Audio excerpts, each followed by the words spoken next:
Hey guys, and welcome to a bit of a different video today. This video is about a story that I've written together with some viewers on Twitch. I've done 2 writing streams so far and plan to do them every week.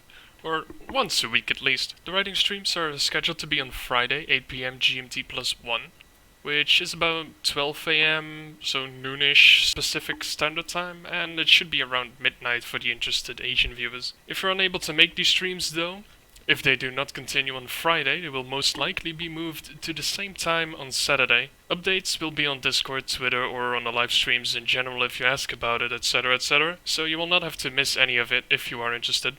And as you're watching right now, I will also upload the stories to YouTube, so in case you do miss one of them, you'll always be able to read them here. Anyway, that's enough for me.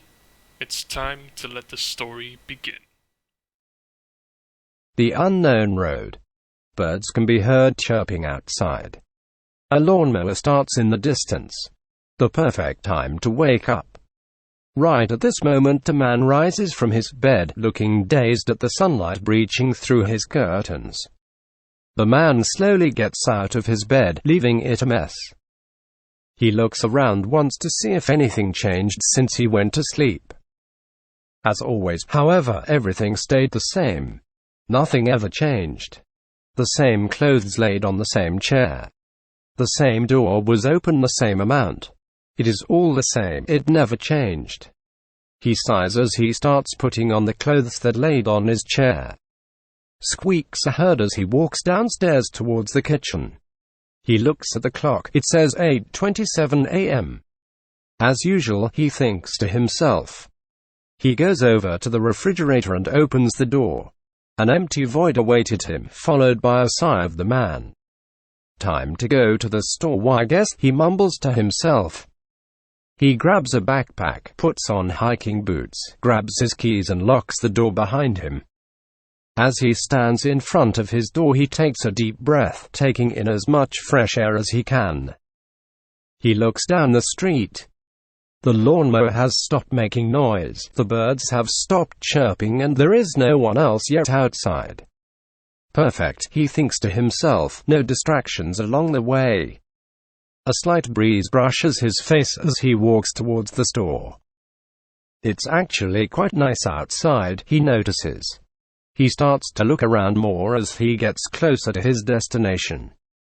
He walks through the store, aisle by aisle. He stops as he looks at a rack with wildlife equipment. Tents, sleeping bags, rations, a small portable gas burner. The more he looks at it, the more he is attracted to the idea of traveling. At home, everything is the same. In nature, nothing is. Everything is so pure. Before he realizes, he is outside with a heavy backpack filled with survival gear. I guess it's time to see what nature has to offer, he thinks to himself. He starts walking towards the edge of town, passing his house along the way. He looks at it for a second, takes a deep breath and continues walking. Once he reaches the edge of town, he turns around. The fresh morning breeze washing across his face again as he notices a few people have started to make their way outside. The town has started to come alive. He stares for a while, admiring the view once more before he turns around and starts walking again. He starts to enter a more deserted area. Bushes and trees begin to surround him as branches snap underneath his hiking boots. The soft feeling of the leaves brushing his fingers as he moves his hands through them. Resting one of them on the bark of a tree. So, this is how it feels, he thinks to himself as he keeps walking. Nature. The lush greenery starts to give way to an overgrown railroad. Looking down both directions, neither end seems to lead to civilization. He looks both ways again before heading into the direction that leads further into the woodlands. Seconds, minutes, hours pass as he keeps walking. Eventually stopping as a house appears in the distance.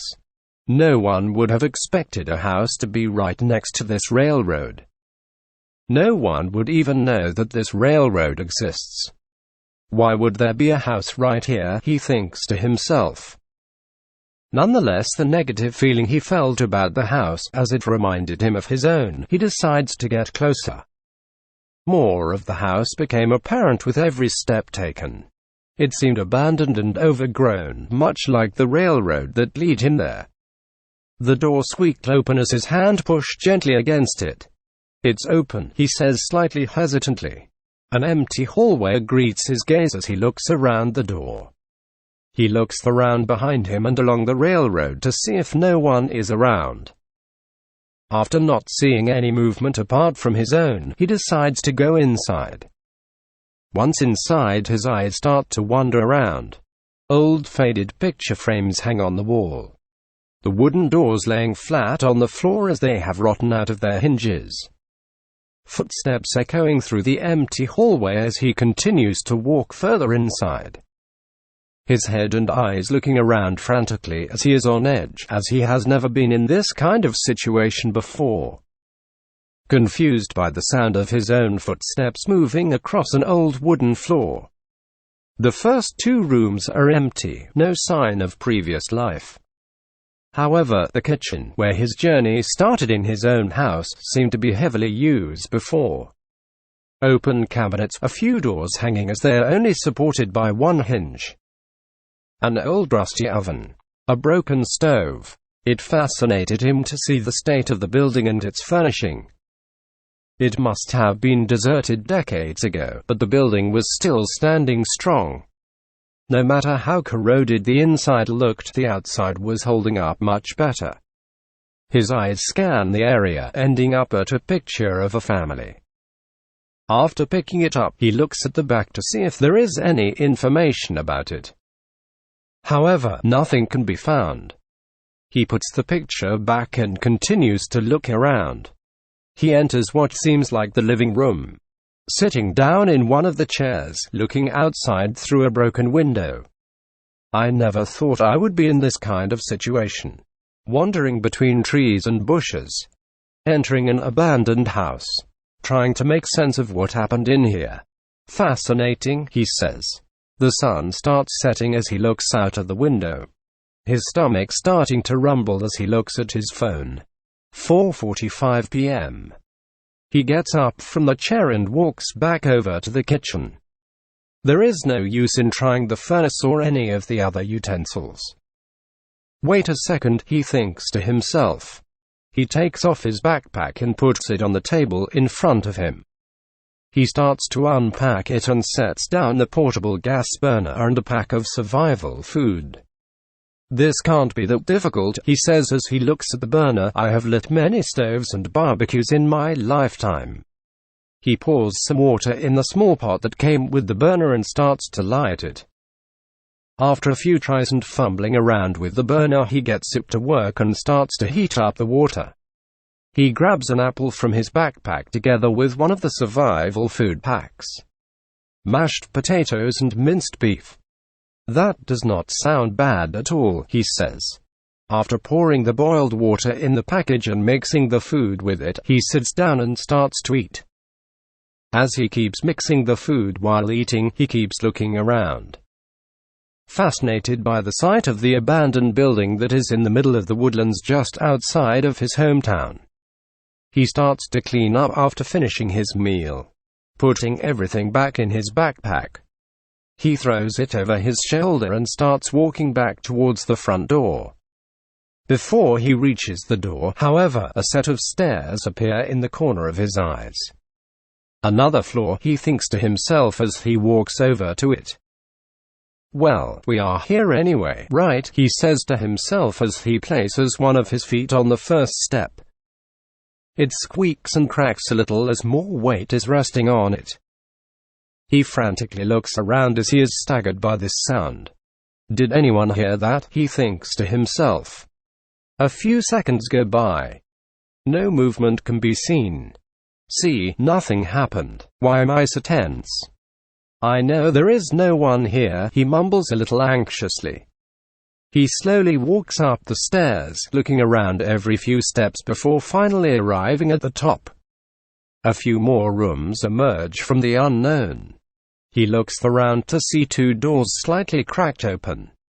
His hand pushes lightly against one of the doors, making way for a small room with a cradle. The wallpaper, at least what is left of it, looks quite adventurous. He walks over to the cradle, running his hand over the edge. Empty, he thinks to himself as he looks at his hand. His fingertips are coated with dust. He looks around once more, but there is nothing else to be seen. The door opens effortlessly, revealing another dusty room. A large bed against the center of one of the walls. Next to it stands a large wooden closet.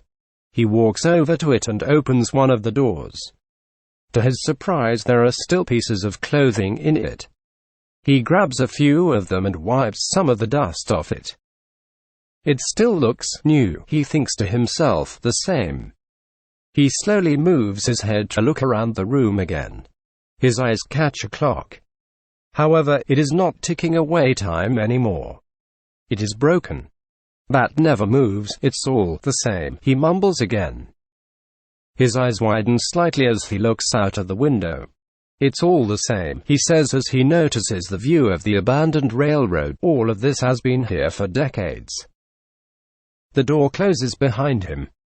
He walks away a little bit before turning around, looking at the house he just discovered and explored. It's all the same and it's beautiful. It's mysterious but predictable, he says. After staring at the building for seemed like forever, he looks at the abandoned railroad. It's beautiful. He starts to walk back over to the railroad, looking back at the house one more time before continuing his journey. However, not into the wilderness, but back towards town. The same town as always. His town. So yeah, that's it. That is the first story I've ever written on Twitch together with a few people who put some input into the story. If you like to get some input of yourself or some ideas of yourself into this, make sure to join one of the streams on Friday, as I've said at the beginning.